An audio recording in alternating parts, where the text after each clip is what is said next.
Olá, bom dia. Meu nome é Nivaldo Carlos da Silva. Eu sou pesquisador da Comissão Nacional de Energia Nuclear e hoje nós vamos falar um pouco com vocês sobre radioatividade natural aqui no Planalto de Poços de Caldas e também os seus efeitos na saúde, né? Falando sobre um agente específico, um tipo específico de radiação que nós chamamos de radônio, e vamos falar um pouco também sobre câncer de pulmão. Inicialmente, eu gostaria de saudar os participantes desse 5º Simpósio de Medicina da PUC Minas, agradecer imensamente a professora Flávia pelo convite. Para mim é sempre um prazer falar para a PUC Minas, eu me sinto parte dessa casa, porque fui professor na PUC Minas por uns 15 anos, aqui em Poços de Caldas, no curso de Engenharia Civil e Engenharia Elétrica, e para mim é sempre um prazer retornar a PUC Minas e falar com o público da PUC Minas, os professores, os alunos, é sempre muito bom. Então, como já disse, aqui talvez vou me atrapalhar um pouquinho, porque não estou muito acostumado com essas tecnologias, né, de apresentação virtual. Já peço desculpa se me atrapalhar um pouco, né, mas farei o meu melhor. Então, como eu já disse, eu trabalho nessa empresa, Comissão Nacional de Energia Nuclear, que tem uma unidade aqui em Poços de Caldas, né, que é o laboratório de Poços de Caldas. E esse laboratório tem se envolvido desde muito tempo das pesquisas com radioatividade natural aqui do Planalto, o que é óbvio, né, que você está inserido num contexto, seria razoável que você desenvolva pesquisa nesse contexto, né? O contexto aí é o Planalto de Poços de Caldas. Opa, foi um pouco demais.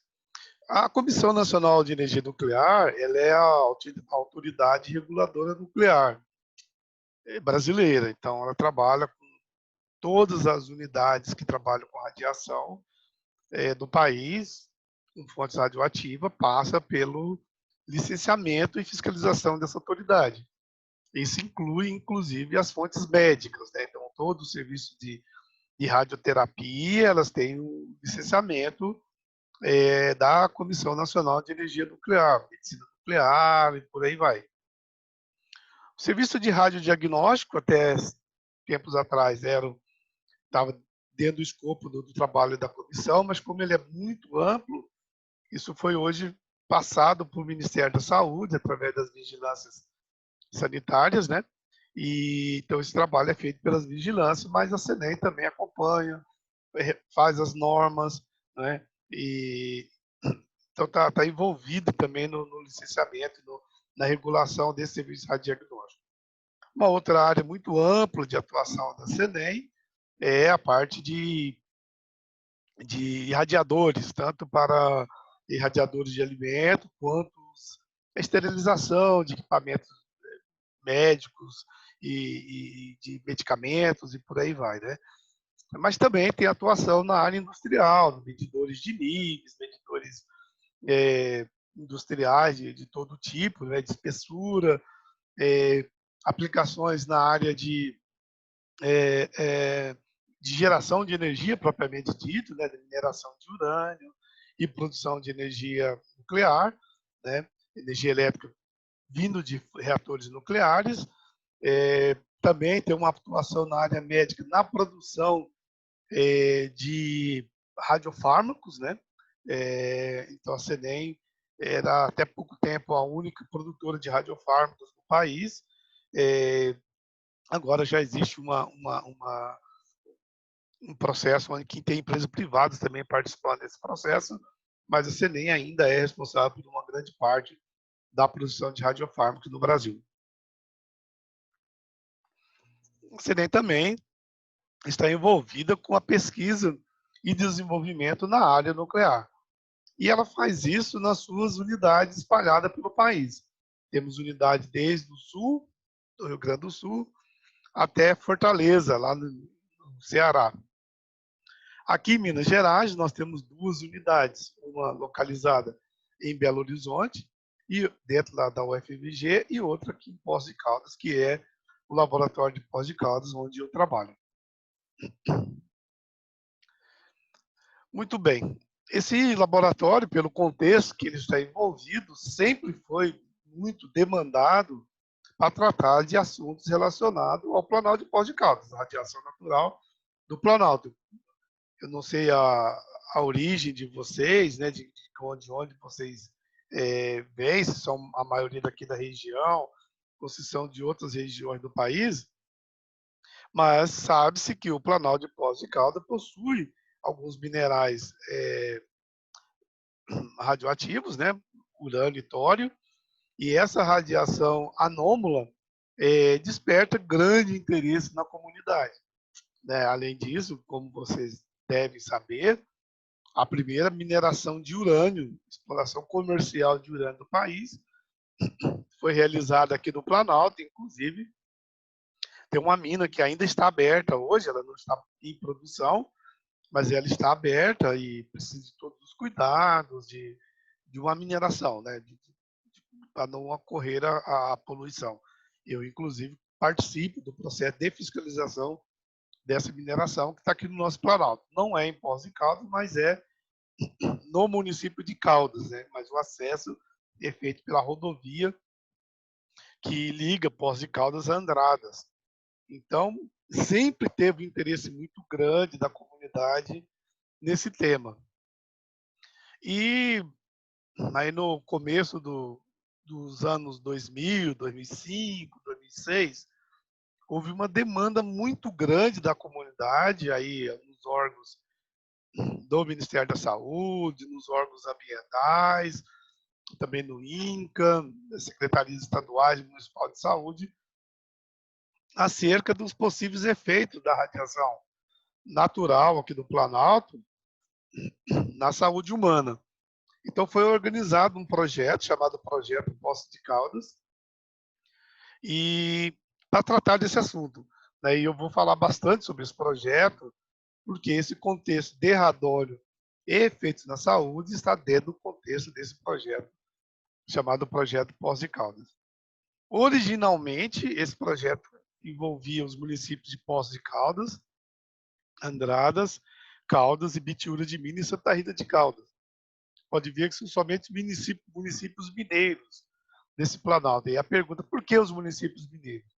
Porque houve um problema organizacional de que a Secretaria de Saúde que participou desse projeto era a Secretaria Estadual de Saúde de Minas Gerais, e ela dizia que ela não poderia financiar a pesquisa para que ela fosse realizada em outros municípios fora de Minas Gerais. Então, por isso, não está aqui outro município que poderia estar presente, como, por exemplo, Águas da Prata, ou talvez, não tenho absoluta certeza disso, mas talvez Vargem Grande do Sul, né? Outros municípios que estão no contexto do Planalto de Poços de Caldas, mas pegou-se apenas os municípios mineiros. E esse projeto ele tinha basicamente 3 ou 4 vertentes principais, né? Aqui nós ficamos, eu, né, particularmente muito envolvido, era a parte de radiação natural, que envolvia, né, como vocês podem ver aqui esse item 2, né, envolvia primeiro um levantamento preliminar de informações do que já existia aqui no Planalto, que já existem muitos trabalhos, muitas pesquisas que foram realizadas no tema aqui no Planalto, mas também alguns trabalhos de medições de radiação, tanto radiação externa quanto radiação interna. Vou comentar um pouco sobre esses dois aspectos aqui com vocês. Esse projeto também contou com a participação de área de saúde, Secretaria Municipal, ou Secretarias Municipais de Saúde, inicialmente desses 5 municípios, depois foi reduzido só para 3, e também da Secretaria Estadual de Saúde e o Instituto Nacional do Câncer, lá do Rio de Janeiro. Esses outros grupos estavam envolvidos com essas atividades 1 e 2. A atividade 1 era a parte de vigilância de câncer, que incluía a questão do registro de câncer, e aí nós vamos tratar um pouco sobre esse tema. E um terceiro grupo de estudo, que é a parte de estudos epidemiológicos, tratando desse assunto aqui no Planalto, né? Por último, a gente tinha como a equipe toda o objetivo 4, né, ou a missão 4, que era a comunicação com o público, né? Essa atividade que eu estou fazendo aqui hoje era uma atividade desse objetivo 4, que era comunicar o que estava sendo feito e os resultados com o público. Aí envolvendo desde a população em geral, como stakeholders, aí falando de políticos, outros profissionais, e também especificamente, que é o caso de vocês hoje aqui, são os profissionais de saúde. Então, vou tratar um pouco desse projeto e os objetivos. O objetivo 3 e o 4, já vou comentar um pouco aqui, porque depois eu vou tratar somente dos outros 2 objetivos com mais detalhes.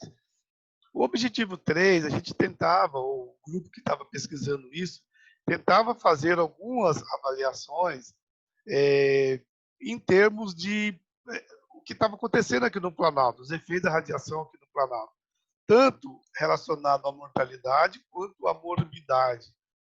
Então, relacionado à mortalidade, procurou-se avaliar o registro de câncer, o registro de mortes, né? Através do banco, aquele banco de dados do Ministério da Saúde, que chama SIM, né, o Sistema de Informação de Mortalidade, e buscou-se os prontuários desses pacientes que tinham registro de mortalidade associado a câncer,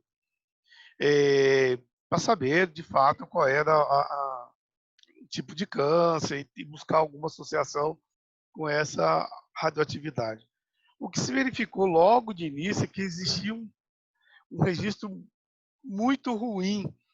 Então, das mortes identificadas por câncer nesse sistema de informação, no SIM, na verdade, para começo, o sistema de informação já era ruim, porque muitas mortes com causas não definidas, né?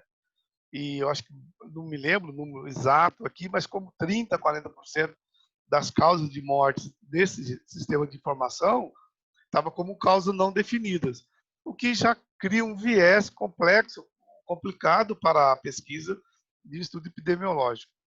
E depois dessa quantidade que tinha causa definida, que estava definido como câncer, e foi-se buscar os prontuários médicos desses pacientes, verificou que a maioria desses prontuários não existia ou estava em péssimas condições ou muito mal, a identificação muito ruim, que não permitia saber exatamente qual era o tipo de doença ou o estágio dessa doença desses pacientes. Então, praticamente, depois de um tempo, esse estudo epidemiológico com dados de mortalidade foi abandonado, viu que não conseguiria chegar a um bom resultado somente com esses dados, com essas informações de registro que tínhamos. Eu creio que hoje, nessa discussão da Covid, nós estamos vivendo particularmente a mesma situação, né? Eu vejo direta discussão de subnotificação, né? Ou muitas mortes com síndrome respiratória aguda grave, que pode ser Covid, mas que não foi testado, não é? Então, mesmo dado científico, estava vendo ontem, a Universidade Federal de Pelotas, dizendo que o número de casos no país, você poderia multiplicar o número de casos oficiais por 6, mais ou menos, para ter o número de casos reais, né? Então, a questão da informação ela é muito crítica, não é? Eu acho que você ter uma informação precisa e acurada é muito difícil. Então, particularmente, essa terceira parte aqui, ela tem um registro dela, né, do trabalho que foi feito, mas ela não deu prosseguimento, porque viu que não conseguiria chegar a um bom termo da pesquisa com esse tipo de informação. Então, ficamos com os 3 objetivos, 1, 2 e 4, né? E essa comunicação com o público é isso que eu estou fazendo com vocês. Já fizemos diversas apresentações, palestras em rádio, TV, carta para a população, publicamos livro, vou comentar sobre isso, né? E ficamos, vamos dizer, na área técnica, de campo mesmo, de trabalho duro, né? Com o objetivo 1 e o 2, né? Muito bem. Esses objetivos, particularmente no que diz respeito à medição de radiação, geraram 2 publicações, né? Uma primeira publicação, está aqui o volume 1 do projeto, ele tratou especificamente de radiação externa. Eu não sei o quanto vocês sabem sobre radiação, mas quando você tem uma fonte de radiação, você pode ser exposto a essa fonte de 2 maneiras. Uma é uma radiação que está longe de você, externo, e que te irradia, né? Então, por exemplo, quando você faz um raio-x, é essa situação. Você tem uma fonte de radiação, aí no caso não é uma fonte permanente, né? Uma fonte produzida por eletricidade, né? Mas você tem uma fonte de radiação e essa fonte te envia uma quantidade de energia e seu corpo recebe essa quantidade de energia. Então, você tem uma exposição externa ao seu corpo. Esse é um tipo de situação.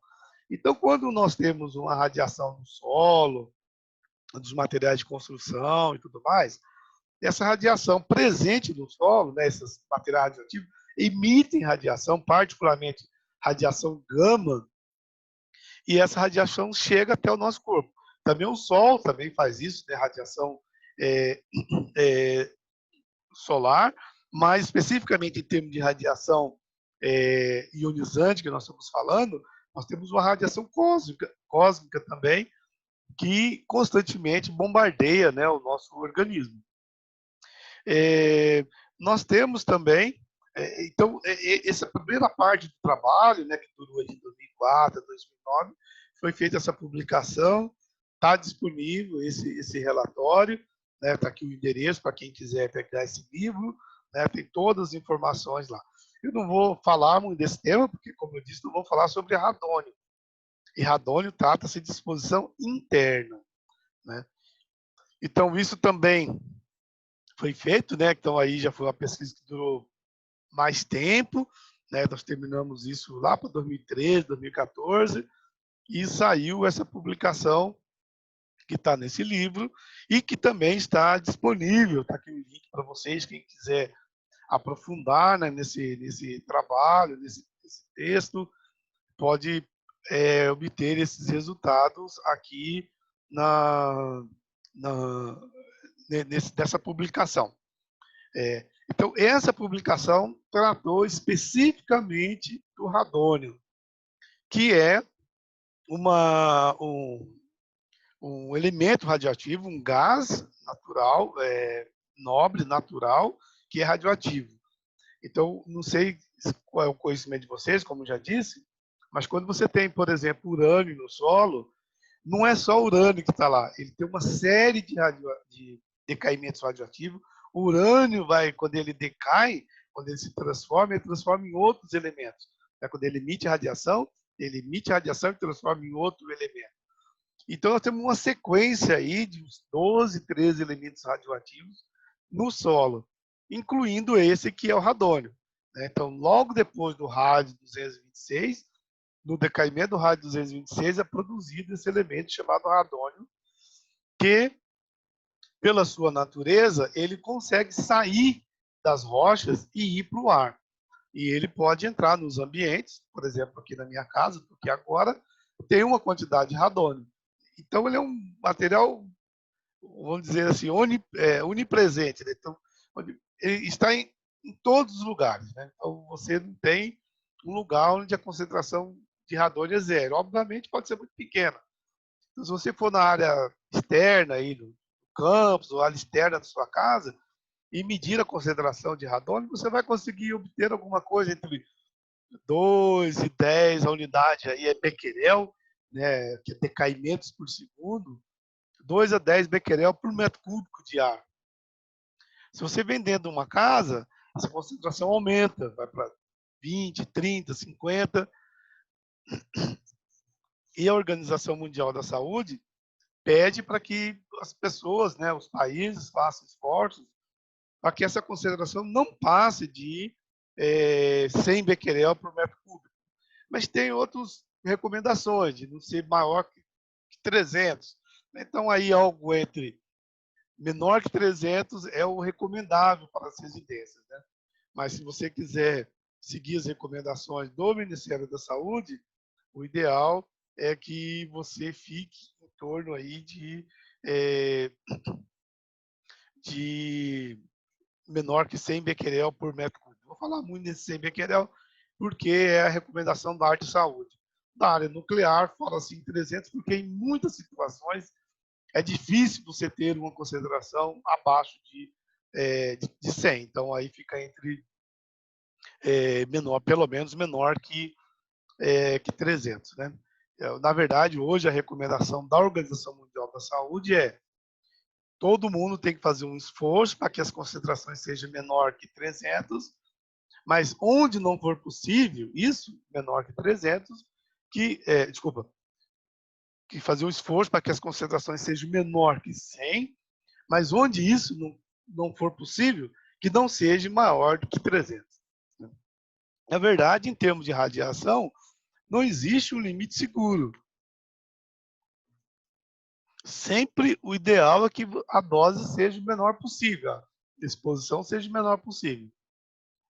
Então, falar, abaixo de 100 é seguro? Não, não é disso que nós estamos tratando. Na verdade, é difícil você manter uma casa muito abaixo de 100.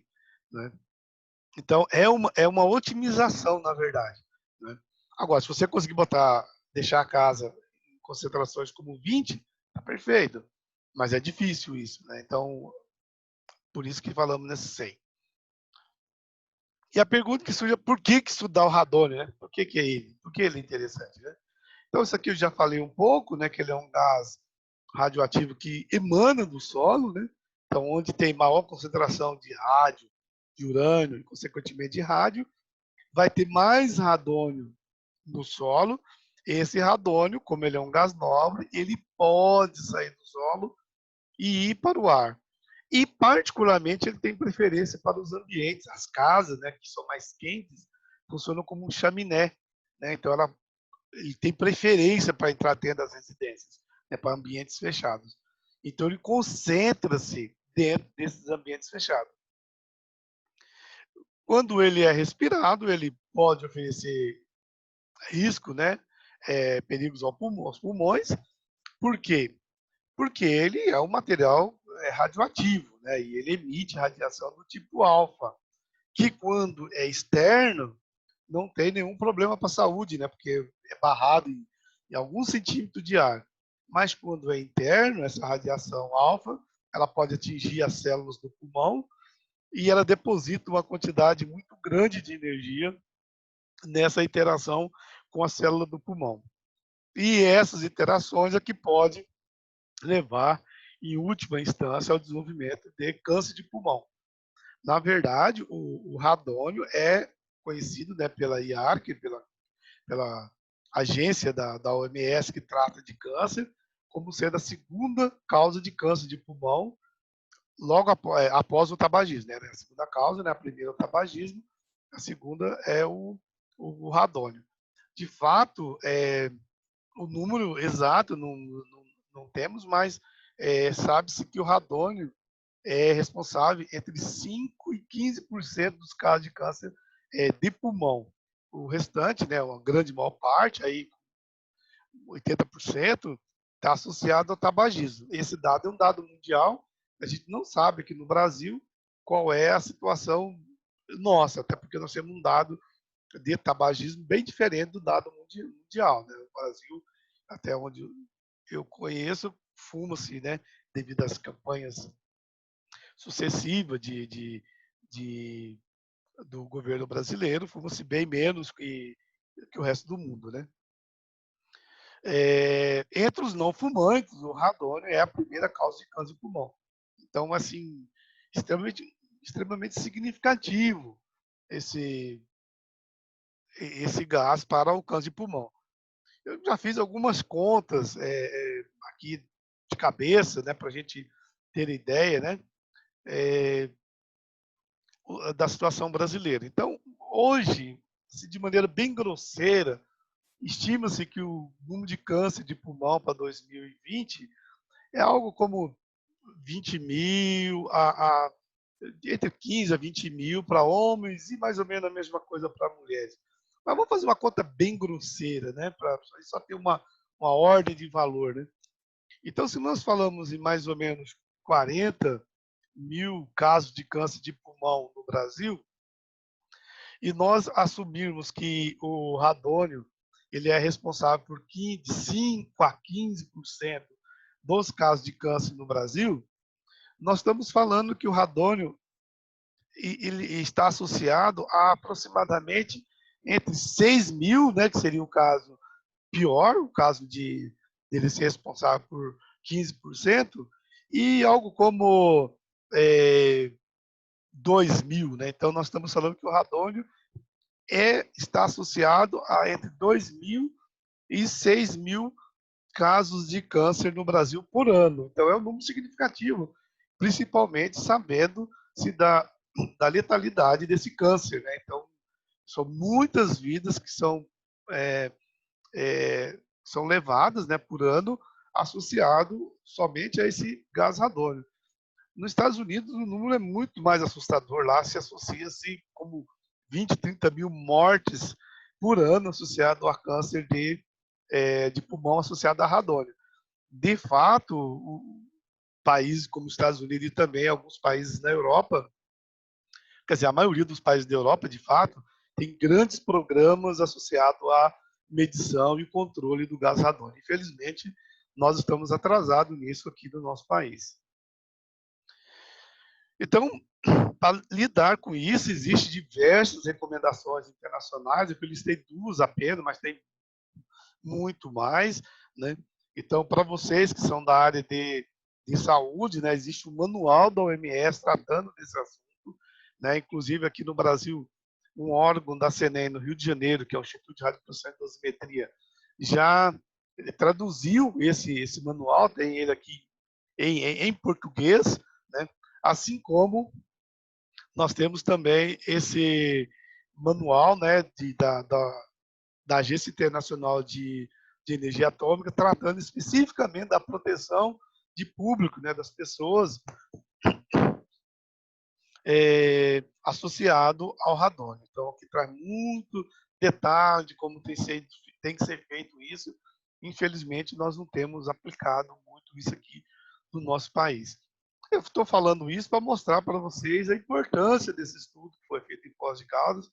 De fato, é o maior estudo que nós temos no nosso país, com o maior número de residências. Existem outros estudos em outras regiões do país, mas sempre envolvendo uma quantidade muito pequena de casas, de residências e de população. Aqui foi feita uma avaliação em termos de cobertura, né, da população, de longe, o estudo mais representativo. E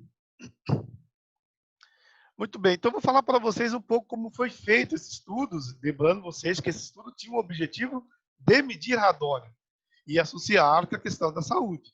Né? Então, como é que foi feito isso? Então, esse é um estudo, um esforço coletivo de várias instituições, o que eu considero muito importante para o nosso país, e todas as instituições trabalharam em conjunto para obter um resultado único, né? Então, teve envolvido nesses estudos as secretarias municipais de saúde, a CENEM, né, fazendo a parte de medição, a Secretaria Estadual de Saúde, através do seu registro, do seu sistema de vigilância de câncer, o Instituto Nacional do Câncer. Então, teve um grupo enorme de pessoas envolvidas para que tudo isso tivesse sucesso. Então, as medições foram feitas aqui, infelizmente, eu não tenho esse detector aberto, foram feitos com esses dosímetros, né, que eram enviados para as casas numa embalagem fechada, né, a embalagem estava vedada, né, lacrada, e só era aberta no local onde a gente iria fazer a medição, nas casas que tinham sido previamente escolhidas. Eram 2 detectores, um para a sala, outro para o quarto, nós vamos falar um pouco sobre isso, né? E esses detectores, após uma exposição, eles eram retornados para o laboratório para análise. Cada residência avaliada receberam 4 dosímetros, né? 2 para os 6 primeiros meses, depois mais 2 para os 6 últimos meses, né? Então foi feita uma análise durante todo um ano. E sempre mandando 2 detectores, um para ficar no quarto e outro para ficar na sala. Por que quarto e sala? Porque esses são os ambientes aonde, teoricamente, as pessoas ficam a maior parte do seu tempo. Na sala de estar e o quarto onde as pessoas dormem. Existe um aspecto também de disposição desses ambientes na casa. Normalmente as salas aqui em Poços de Caldas, que tem essas casas de 2 pisos, né? As salas estão dispostas no primeiro piso, que onde normalmente nós temos a maior concentração de radônio pelo contato direto com o solo. E os quartos são normalmente posicionados no segundo piso, onde normalmente as concentrações de radônio também são menores. Nós tínhamos esses dosímetros com uma fita autocolante nele, e ele era fixado a mais ou menos uma altura de 1,5 metro, que é uma altura padrão, onde está posicionado mais ou menos o nariz das pessoas, né? Quando está em pé, né? Além da instalação dos detectores, nós também aplicamos um questionário, né, para ter informações das residências, não é? Como que as pessoas utilizam a residência, quanto tempo fica na residência, como é que a casa foi construída, os materiais de construções que foram utilizados, como a pessoa utiliza a residência, por exemplo, se ela dorme com a janela aberta ou não. Ou seja, a gente queria também ter algumas informações sobre o uso da residência, né? A construção e o uso da residência.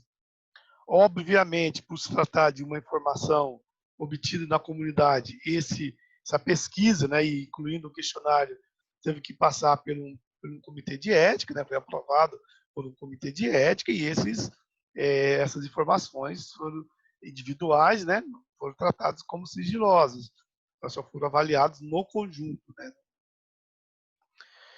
Obviamente, a gente queria muitas informações, porque a gente sabe que as temperaturas aqui no Planalto, né, ela muda ao longo do ano, né, que tem umas temperaturas do Planalto, né, ao longo do período da pesquisa, né. Essa primeira parte mostra o período mais quente, né, e aqui o período mais frio. A gente vê uma diferença significativa, né, das temperaturas em um período e outro, né? Então, e para o radônio isso tem uma importância muito grande, sabe? Depois que esse filme era exposto nas residências, eles foram levados para o laboratório, né? E aí nós éramos responsáveis por fazermos essa análise. O sistema que nós utilizamos hoje é bem mais moderno que esse aqui, mas antigamente era esse sistema simples, em que é um microscópio óptico, que esse plástico, após a exposição à radiação, vou falar um pouco sobre essa exposição. A partícula alfa, quando incide sobre esse plástico, ela produz um defeito. E esse defeito, a nível molecular, quando você faz um ataque químico, e a gente fazia um ataque aí com um hidróxido, aí a gente usava o hidróxido de potássio para fazer esse ataque químico, esse defeito é aumentado, de maneira que ele possa ser visto no microscópio eletrônico, microscópio óptico. Aqui você vê os defeitos, né, num plástico. Óbvio que aqui são pequenos pedaços, que tem como um milímetro por 1 milímetro. Né? A gente faz uma leitura Hoje a gente faz 300 campos num plastiquinho desse de 20 por 20 milímetros. Né? Antigamente fazia 100 campos, então fazia 100 leituras nesse detector e calculava quantos defeitos tinha por unidade de área. Obviamente, existia um fator de correlação em que quanto maior o número de defeitos por área, maior é a concentração de radônio no ar aonde esse plástico ficou exposto, né?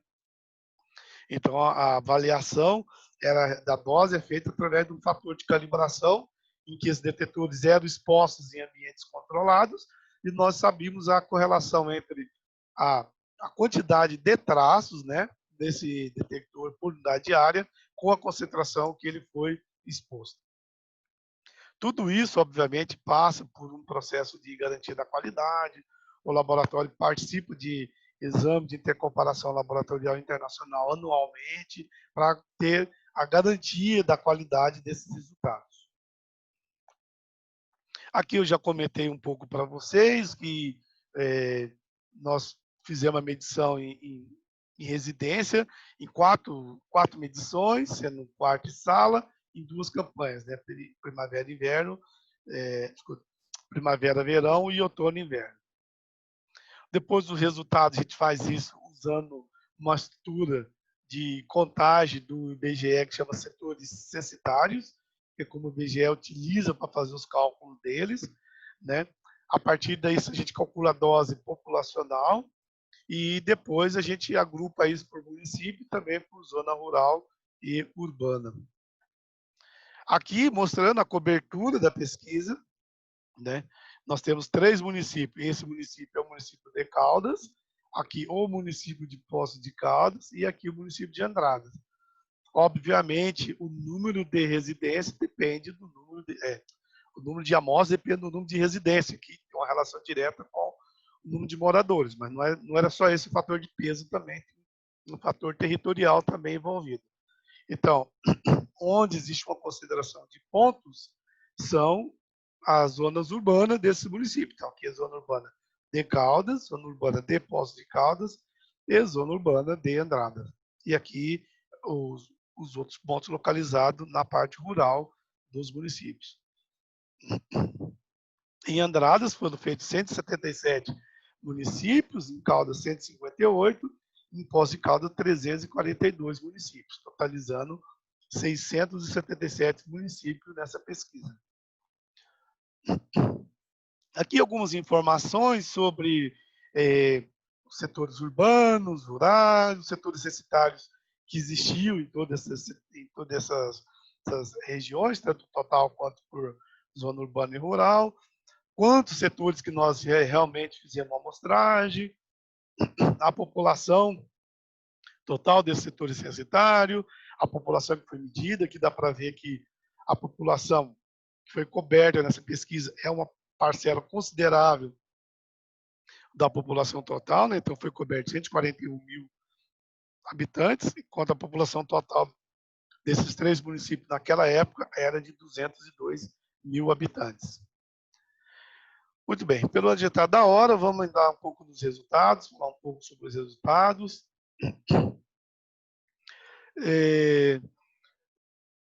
Aqui nós podemos fazer várias avaliações sobre as máximas, sobre as médias.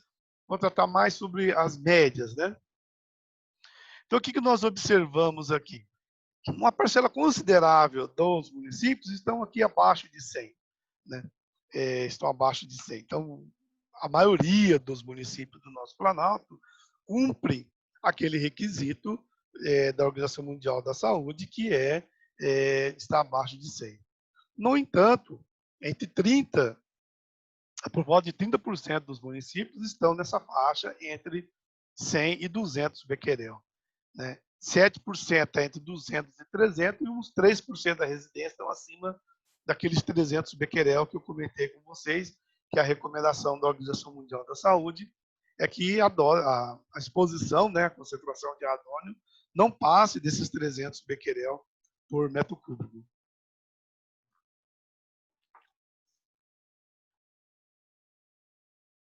Aqui o mesmo dado, mostrado de uma outra forma diferente, né? O que vocês podem ver de interessante aqui são esses outliers, né?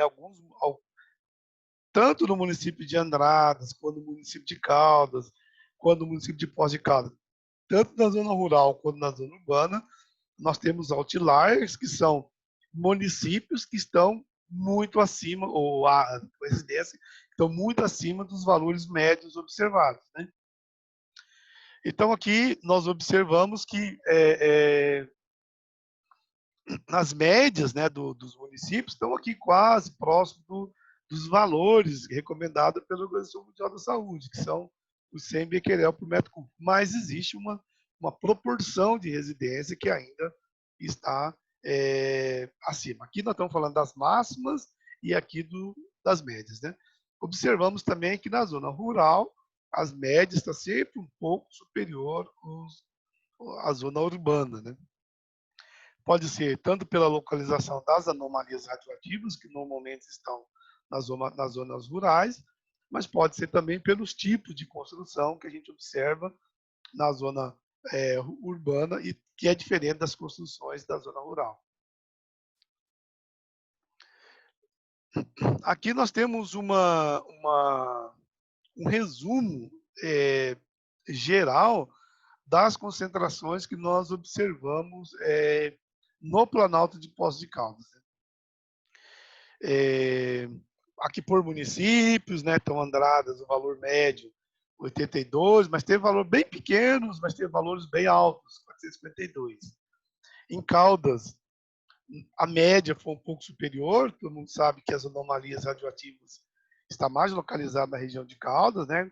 Então, valor médio 123, mas valores de uma ou outra residência muito superior ao 100 becquerel. Né? Lembro que falava 100 que teve residência com até 1.600. Poços de Caldas, alguma coisa entre Andradas e Caldas, né? Com média de 107, né? E com valores máximos de até 762. Então, no geral, das 677 casas que originalmente foram incluídas nos estudos, a gente conseguiu recuperar os dados somente de 577, alguns dados foram perdidos ao longo da pesquisa, e esses dados indicam que a concentração média aqui no Planalto é da ordem de 100 becquerel por metro cúbico, que é um valor razoável, porque está mais ou menos próximo daquilo que a Organização Mundial da Saúde preconiza. No entanto, existe um grupo de residência que estão acima desse valor e que, na nossa opinião, mereceria ou merece um pouco mais de atenção. Nós não tratamos com vocês falamos sobre dose, né? Porque no fundo essas concentrações são sempre convertidas em dose.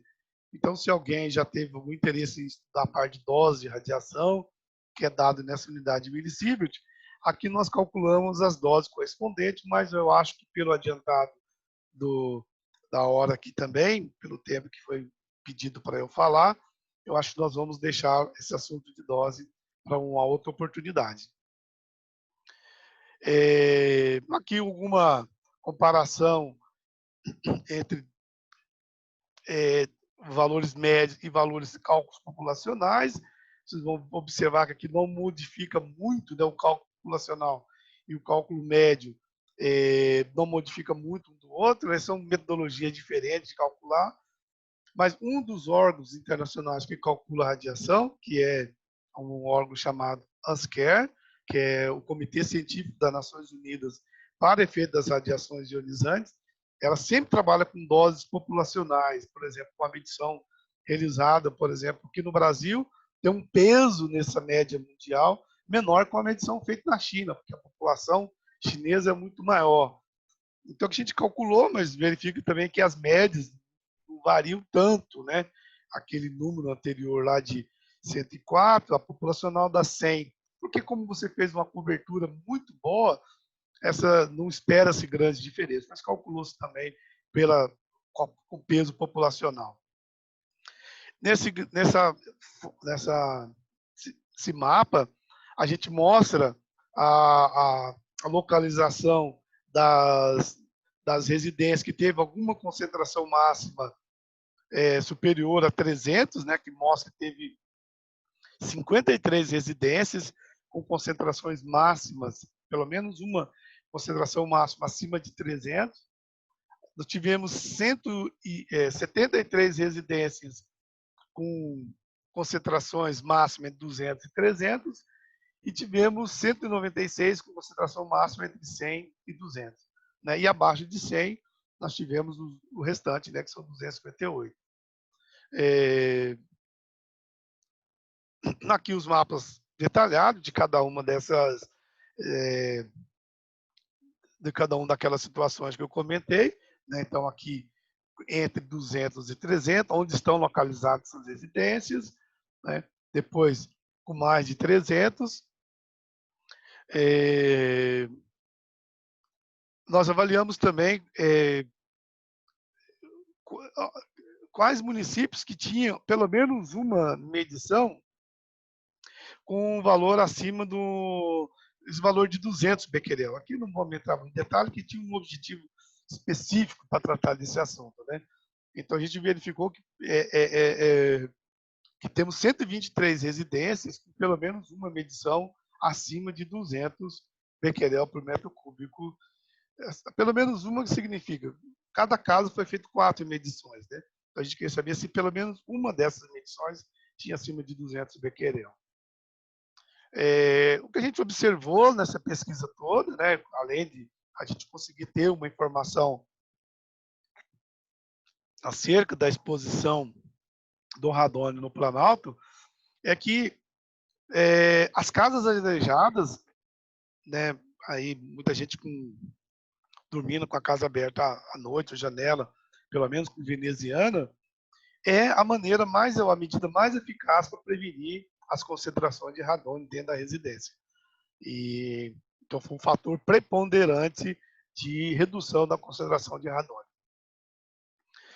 Agora, eu quero falar um pouco sobre o outro aspecto, que era a parte do câncer de pulmão, né?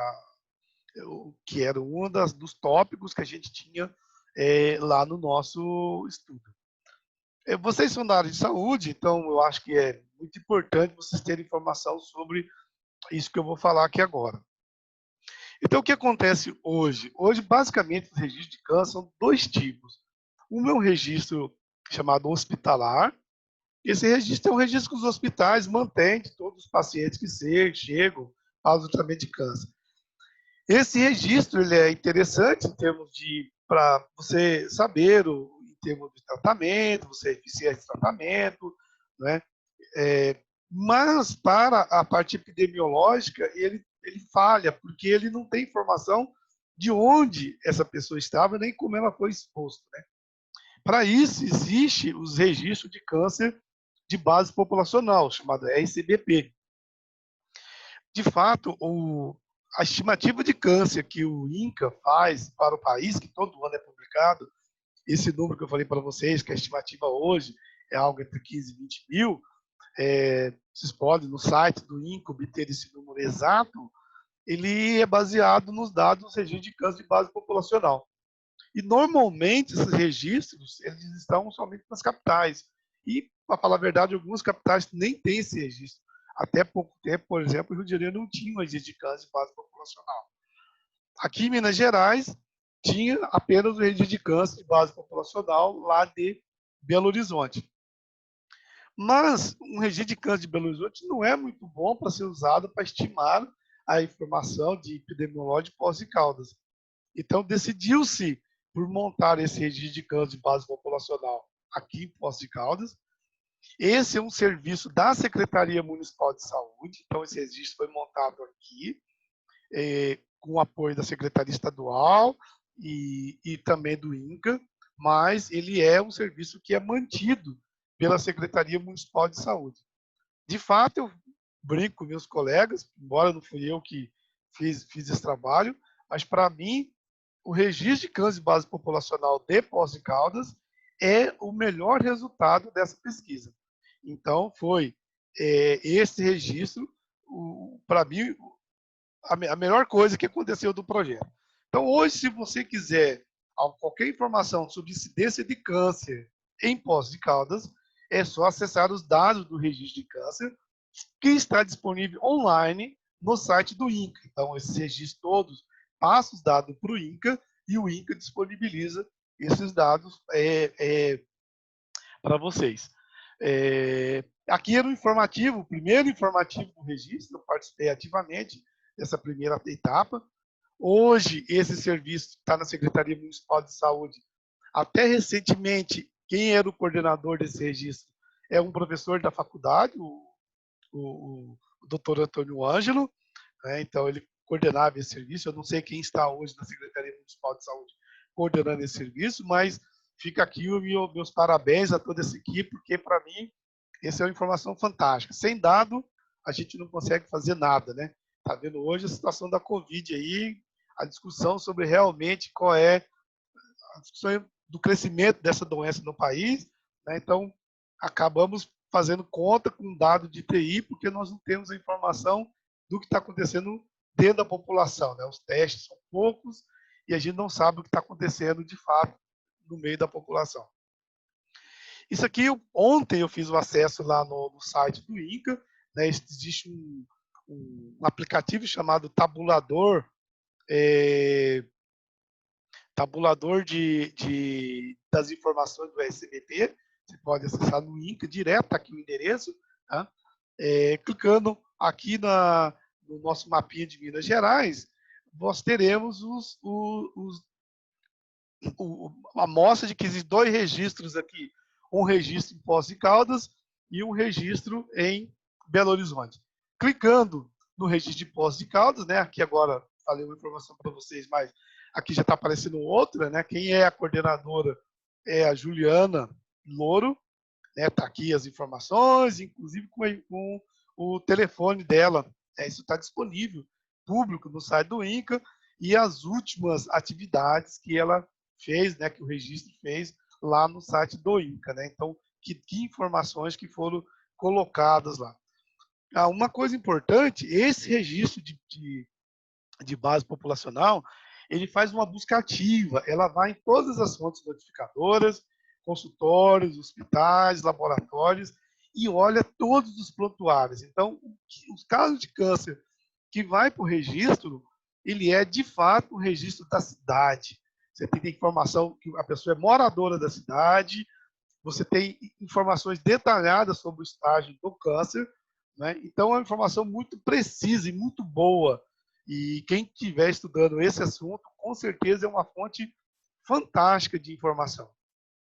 Por isso, eu sempre parabenizo a equipe que trabalha com isso, porque é um esforço terrível você olhar todos os prontuários em várias fontes notificadoras da cidade e fora da cidade, em outros locais onde as pessoas fazem tratamento, Varginha, Pouso Alegre, Campinas, São Paulo, Ribeirão Preto, Barretos, né, para obter todas essas informações da incidência de câncer da nossa cidade. Então, eu acredito que está sendo muito bem feito e isso é um orgulho que esse projeto gerou esse produto importante para a nossa cidade. Eu fiz essa pesquisa ontem, então aqui está as informações sobre a incidência de câncer. Então, esse dado é o dado de 2009 e 2013. Então, por exemplo, o caso de brônquios e pulmões, nós tínhamos que nesse período foram registrados 69, no caso masculino, né, aqui está a incidência masculina, 69 casos, sendo uma taxa bruta de 18,55 por ano por 100 mil habitantes, né, porque é uma taxa padronizada, né? Aí, obviamente, a gente pode olhar isso aí padronizando por população mundial, padronizando por população brasileira, comparando com outros locais. Então, se alguém quer fazer alguma correlação com a questão de saúde, essa é a fonte de informação fantástica para vocês. Aqui uma outra pesquisa para o caso feminino, né? Então, aqui lá era para homens, aqui agora é para o caso de mulheres, né? Também no mesmo período. E olhando o caso feminino, já foi um pouco menos, né? Para esse período foram 49 casos, uma taxa bruta de 12,39 por 100 mil habitantes por ano. Então, nós temos uma informação precisa da nossa cidade. Isso é um orgulho, pessoal, porque somente em Minas Gerais, somente Poços de Caldas e Belo Horizonte tem essa informação. E até recentemente, nós éramos um dos 17 registros de câncer de base populacional do país. Então, era uma informação muito nobre que nós temos na nossa cidade sobre registro de câncer no geral, né? Então, aí, se alguém está interessado em câncer de mama, câncer de próstata, tem uns cânceres com maior incidências, né? Aqui é a fonte primária. É um dado confiável, um dado fantástico que nós temos na nossa mão. Era isso que eu tinha para falar. Obviamente, eu sei que o assunto é enorme, poderíamos ficar aqui dias tratando desse assunto, né? Eu estou deixando aqui o meu contato, estou à disposição de vocês. Quem quiser continuar essa conversa, é só mandar um e-mail, a gente continua. Estou à disposição também da professora Flávia. Se alguém quiser fazer alguma pergunta, pode mandar no meu e-mail. E agradeço imensamente essa oportunidade por estar aqui falando com vocês, tá bom? Um abraço e se cuide, né? Porque queremos que todo mundo fique bem com passe bem, termine essa pandemia bem de saúde. Um abraço e até mais.